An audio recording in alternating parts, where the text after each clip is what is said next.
At the end of every 7 years you shall grant a release. And this is the manner of the release. Every creditor shall release what he has lent to his neighbor. He shall not exact it of his neighbor, his brother, because the Lord's release has been proclaimed. Of a foreigner you may exact it, but whatever of yours is with your brother, your hand shall release. But there will be no poor among you, for the Lord will bless you in the land that the Lord your God is giving you for an inheritance to possess, if only you will strictly obey the voice of the Lord your God, being careful to do all this commandment that I command you today. For the Lord your God will bless you as he promised you, and you shall lend to many nations, but you shall not borrow, and you shall rule over many nations, but they shall not rule over you. If among you one of your brothers should become poor in any of your towns within your land that the Lord your God is giving you, you shall not harden your heart or shut your hand against your poor brother, but you shall open your hand to him and lend him sufficient for his need, whatever it may be. Take care lest there be an unworthy thought in your heart, and you say, the 7th year, the year of release, is near, and your eye look grudgingly on your poor brother, and you give him nothing, and he cry to the Lord against you, and you be guilty of sin.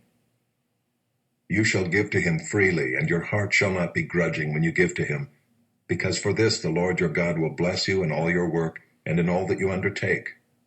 For there will never cease to be poor in the land. Therefore I command you, you shall open wide your hand to your brother, to the needy and to the poor in your land. If your brother, a Hebrew man or a Hebrew woman, is sold to you, he shall serve you 6 years, and in the 7th year you shall let him go free from you.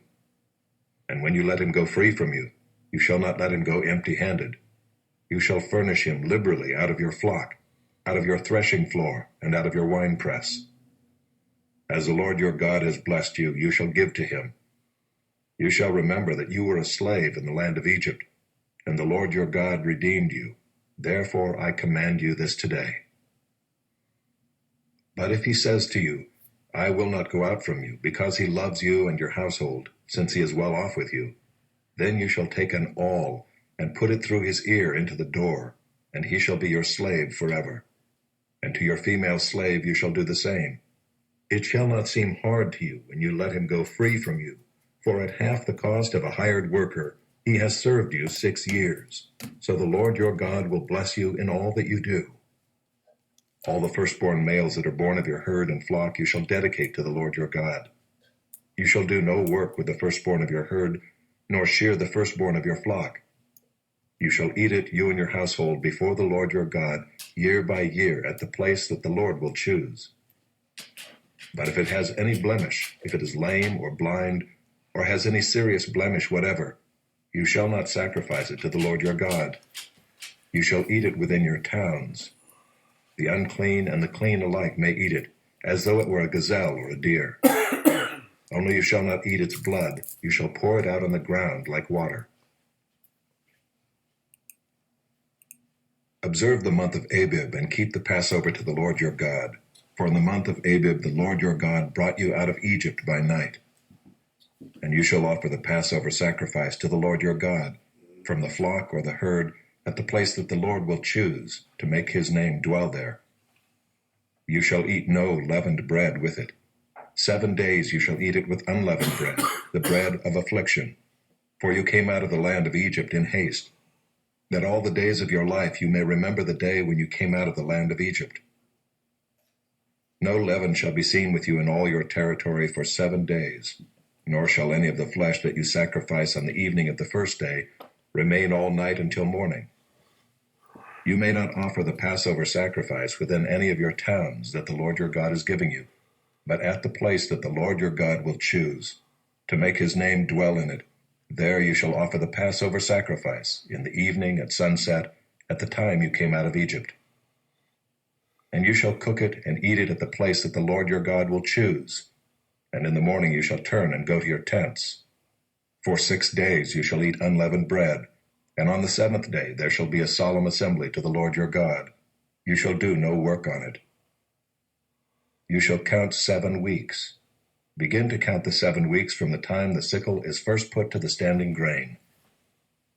Then you shall keep the feast of weeks to the Lord your God with the tribute of a freewill offering from your hand, which you shall give as the Lord your God blesses you. And you shall rejoice before the Lord your God, you and your son and your daughter, your male servant and your female servant, the Levite who is within your towns, the sojourner, the fatherless, and the widow who are among you, at the place that the Lord your God will choose to make his name dwell there. You shall remember that you were a slave in Egypt, and you shall be careful to observe these statutes. You shall keep the Feast of Booths 7 days, when you have gathered in the produce from your threshing floor and your winepress. You shall rejoice in your feast, you and your son and your daughter, your male servant and your female servant, the Levite, the sojourner, the fatherless, and the widow who are within your towns.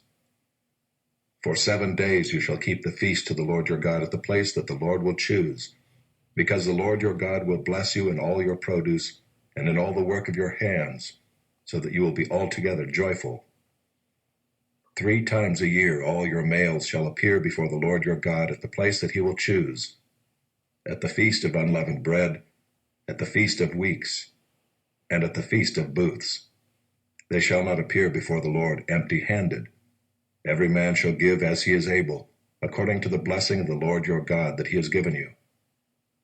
You shall appoint judges and officers in all your towns that the Lord your God is giving you, according to your tribes, and they shall judge the people with righteous judgment.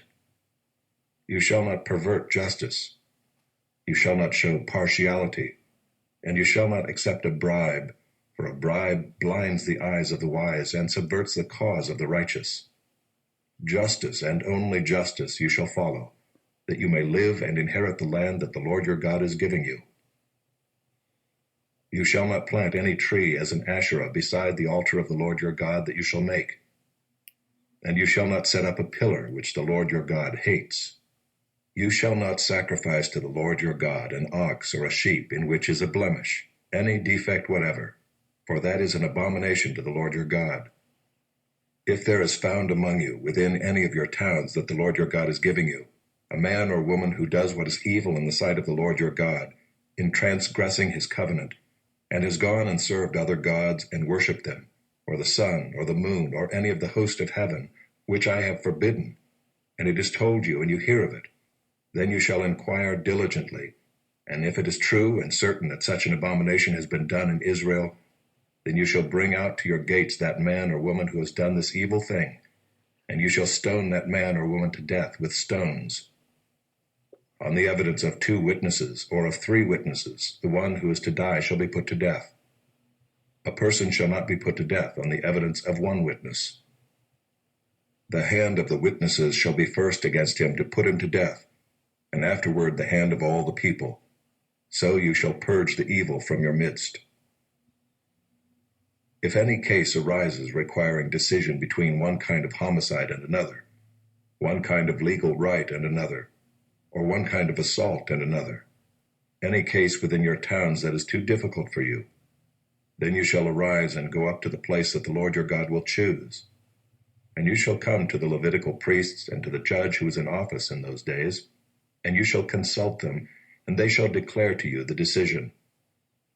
Then you shall do according to what they declare to you from that place that the Lord will choose, and you shall be careful to do according to all that they direct you, according to the instructions that they give you, and according to the decision which they pronounce to you, you shall do. You shall not turn aside from the verdict that they declare to you, either to the right hand or to the left.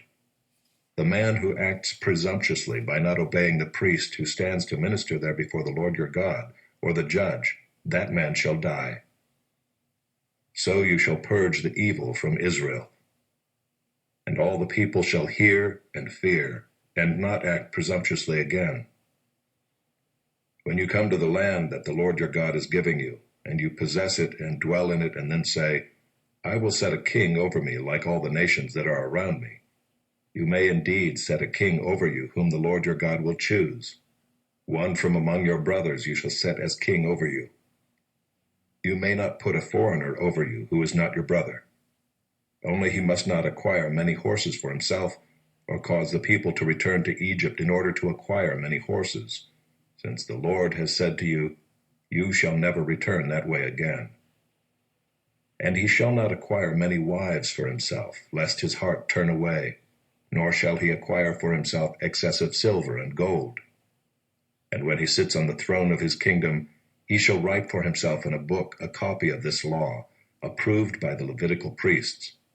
And it shall be with him, and he shall read in it all the days of his life, that he may learn to fear the Lord his God by keeping all the words of this law and these statutes, and doing them, that his heart may not be lifted up above his brothers, and that he may not turn aside from the commandment, either to the right hand or to the left, so that he may continue long in his kingdom, he and his children in Israel. A Maskil of Ethan the Ezrahite. I will sing of the steadfast love of the Lord forever.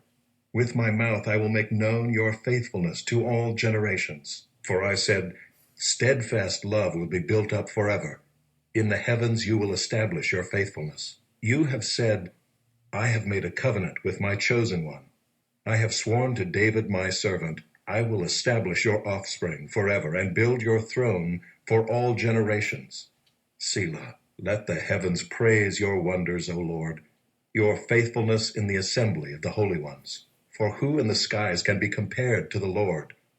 Who among the heavenly beings is like the Lord, a God greatly to be feared in the council of the holy ones, and awesome above all who are around him? O Lord God of hosts, who is mighty as you are, O Lord, with your faithfulness all around you? You rule the raging of the sea. When its waves rise, you still them. You crushed Rahab like a carcass. You scattered your enemies with your mighty arm. The heavens are yours. The earth also is yours. The world and all that is in it. You have founded them. The north and the south. You have created them. Tabor and Hermon joyously praise your name. You have a mighty arm. Strong is your hand. High your right hand. Righteousness and justice are the foundation of your throne. Steadfast love and faithfulness go before you. Blessed are the people who know the festal shout, who walk, O Lord, in the light of your face, who exult in your name all the day, and in your righteousness are exalted, for you are the glory of their strength. By your favor our horn is exalted, for our shield belongs to the Lord, our King to the Holy One of Israel. Of old you spoke in a vision to your godly one, and said, I have granted help to one who is mighty. I have exalted one chosen from the people. I have found David my servant. With my holy oil I have anointed him, so that my hand shall be established with him. My arm also shall strengthen him. The enemy shall not outwit him. The wicked shall not humble him. I will crush his foes before him, and strike down those who hate him. My faithfulness and my steadfast love shall be with him, and in my name shall his horn be exalted. I will set his hand on the sea, and his right hand on the rivers. He shall cry to me, You are my Father, my God, and the rock of my salvation. And I will make him the firstborn, the highest of the kings of the earth. My steadfast love I will keep for him forever, and my covenant will stand firm for him. I will establish his offspring forever, and his throne as the days of the heavens.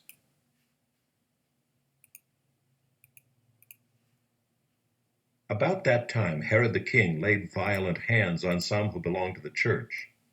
He killed James, the brother of John, with a sword. And when he saw that it pleased the Jews, he proceeded to arrest Peter also. This was during the days of unleavened bread. And when he had seized him, he put him in prison, delivering him over to 4 squads of soldiers to guard him, intending after the Passover to bring him out to the people. So Peter was kept in prison, but earnest prayer for him was made to God by the church. Now when Herod was about to bring him out, on that very night, Peter was sleeping between 2 soldiers, bound with 2 chains, and sentries before the door were guarding the prison. And behold, an angel of the Lord stood next to him, and a light shone in the cell. He struck Peter on the side and woke him, saying, Get up quickly. And the chains fell off his hands. And the angel said to him, Dress yourself and put on your sandals. And he did so. And he said to him, Wrap your cloak around you and follow me. And he went out and followed him. He did not know that what was being done by the angel was real, but thought he was seeing a vision. When they had passed the first and the second guard, they came to the iron gate leading into the city. It opened for them of its own accord, and they went out and went along one street, and immediately the angel left him. When Peter came to himself, he said, "Now I am sure that the Lord has sent his angel and rescued me from the hand of Herod and from all that the Jewish people were expecting." When he realized this, he went to the house of Mary, the mother of John, whose other name was Mark, where many were gathered together and were praying. And when he knocked at the door of the gateway, a servant girl named Rhoda came to answer. Recognizing Peter's voice, in her joy she did not open the gate, but ran in and reported that Peter was standing at the gate. They said to her, "You are out of your mind." But she kept insisting that it was so, and they kept saying, "It is his angel." But Peter continued knocking, and when they opened, they saw him and were amazed. But motioning to them with his hand to be silent, he described to them how the Lord had brought him out of the prison. And he said, "Tell these things to James and to the brothers." Then he departed and went to another place. Now when day came, there was no little disturbance among the soldiers over what had become of Peter. And after Herod searched for him and did not find him, he examined the sentries and ordered that they should be put to death. Then he went down from Judea to Caesarea and spent time there. Now Herod was angry with the people of Tyre and Sidon, and they came to him with one accord, and having persuaded Blastus, the king's chamberlain, they asked for peace, because their country depended on the king's country for food. On an appointed day, Herod put on his royal robes, took his seat upon the throne, and delivered an oration to them. And the people were shouting, "The voice of a god, and not of a man." Immediately an angel of the Lord struck him down, because he did not give God the glory, and he was eaten by worms and breathed his last. But the word of God increased and multiplied. And Barnabas and Saul returned from Jerusalem when they had completed their service, bringing with them John, whose other name was Mark.